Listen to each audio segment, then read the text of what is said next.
तर नारी शक्तीचं भवितव्य इंडिया आघाडीतील एकजुटीवर आहे। घटना दुरुस्तीला विरोध करण्याचा इंडिया आघाडीचा निर्णय। मतदारसंघ फेररचनेशी महिला आरक्षण जोडणाऱ्या घटना दुरुस्तीला विरोध आहे। या सगळ्याविषयी अधिक माहिती घेण्याकरता थेट जाऊया आपल्या प्रतिनिधी मीनाक्षी म्हात्रे यांच्याकडे। मीनाक्षी, किती वाजता संसदेच्या विशेष अधिवेशनाला सुरुवात होईल असं म्हटलं जात आहे? सुरुवातीला पंतप्रधान नरेंद्र मोदी या विधेयकासंदर्भात माहिती देतील, ते पटलावर ठेवतील आणि त्यानंतर इतर काही महत्त्वाचे नेते यावर भाष्य करतील, चर्चा करतील असं वृत्त आहे। आज दिवसभरात संसदेत नेमकं काय काय होईल?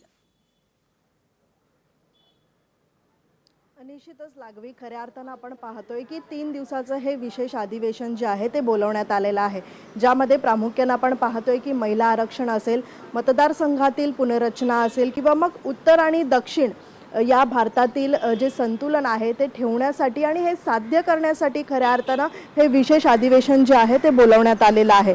मात्र याचे सगळेच 3 दिवसांमध्ये आपण जर पाहिलं तर 3 विधेयक जे आहेत ते मांडले जाणार आहेत, सादर केले जाणार आहेत आणि 2 दिवसापूर्वीच जे आहेत ते सगळेच पोर्टलवरती जे आहे ते उपलब्ध देखील करून देण्यात आलेले आहेत। आपण पाहतोय की आज दिवसभरामध्ये पंतप्रधान नरेंद्र मोदी जी सुधारित घटना आहे याचा उल्लेख करून खरं तर संबोधित देखील करणार आहेत। जवळपास 4 ते 5 वाजेच्या दरम्यान पंतप्रधान नरेंद्र मोदी असतील हे संपूर्ण या संदर्भामध्ये ज्या घटनामध्ये बदल करण्यात आलेली आहे याची माहिती देतील। सोबतच अमित शहा देखील उपस्थित असणार आहेत। अमित शहा देखील हे संबोधित करताना पाहायला मिळतील।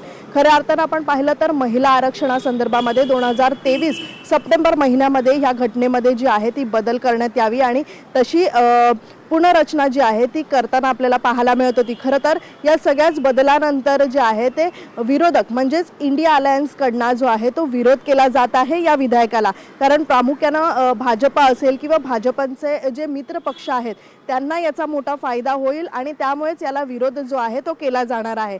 खरं तर इंडिया अलायन्स यांची देखील आज बैठक होते। हे अधिवेशन सुरू होण्यापूर्वी मल्लिकार्जुन खरगे यांच्या दालनामध्ये ही बैठक होणार आहे, त्यामुळे आपण काय भूमिका मांडवायची या संदर्भामध्ये या बैठकीत चर्चा होणार आहे। त्यामुळे प्रामुख्यानं या तिन्ही विधेयकादरम्यान आपण पाहतोय की नेमकी काय चर्चा होऊ शकते, मतदानाच्या वेळी काय नेमका गोंधळ होऊ शकतो याकडे सगळ्यांचं लक्ष राहणार आहे। प्रामुख्यानं आजपासून हे अधिवेशन सुरू होत आहे, म्हणजे 16 ते 18 एप्रिलपर्यंत हे अधिवेशन सुरू राहणार आहे आणि याच दरम्यानमध्ये पंतप्रधान नरेंद्र मोदी या घटनेमध्ये करण्यात आलेला बदल हे कसं संबोधित करतात याकडे सगळ्यांचं लक्ष राहणार आहे। लागवी पण मीनाक्षी, सगळ्यात महत्त्वाचं म्हणजे या मुद्द्यावर मवियाच्या भूमिकेकडे सगळ्यांचंच लक्ष आहे। मविया या ठिकाणी काय भूमिका घेणार? कारण मविया संदर्भात असं म्हटलं जात आहे की घटना दुरुस्ती विधेयकाला मवियाचा विरोध आहे। त्या दृष्टिकोनातून मवियाची भूमिका नेमकी काय असेल? मल्लिकार्जुन खरगे, जसं तुम्ही उल्लेख केलात, मल्लिकार्जुन खरगे यांच्या दालनामध्ये बैठक होणार आहे, पण या बैठकीपूर्वी जी कुणकुण लागतीये त्या कुणकुणनुसार मवियाचा मात्र या विधेयकाला फार काही समर्थन नाही आहे, विरोध आहे। त्या दृष्टिकोनातून संसदेतल्या आजच्या भूमिकेकडे लक्ष आहे।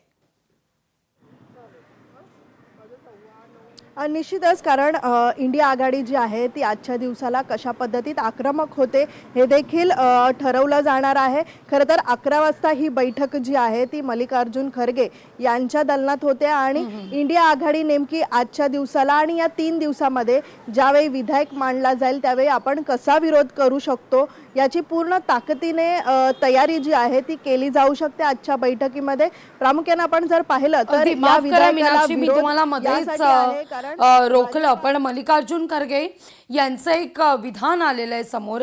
मल्लिकार्जुन खरगे म्हणतात की महिला आरक्षणाला आपला विरोध नाहीये, पण सरकारच्या कार्यपद्धतीला मात्र आपला विरोध असेल।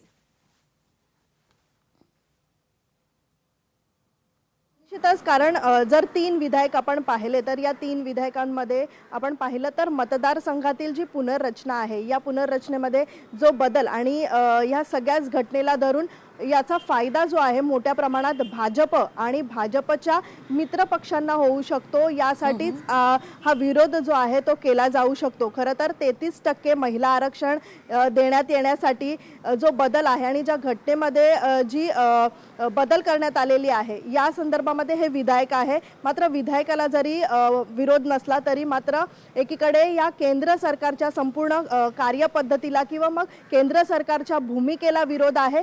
खऱ्या अर्थानं आपण पाहतोय की केंद्रात भाजपची ताकद कशा पद्धतीत आहे हे आपल्याला माहिती आहे, पण मित्र पक्षांना देखील यासोबतच या विधायकामुळे फायदा होऊ शकतो. जसं उत्तर आणि दक्षिण मतदार संघ जर आपण पाहिला तर तिथे आपण या सगळ्याच घटनेमध्ये बदल जर झालाच तर मात्र मोठा फटका जो आहे तो इंडिया अलायन्सला बसू शकतो आणि त्यामुळेच इंडिया आघाडी जी आहे ती पूर्णपणे ताकदीनं याला विरोध करताना पाहायला मिळते. त्यामुळे आजचा दिवस हा महत्त्वाचा राहणार आहे.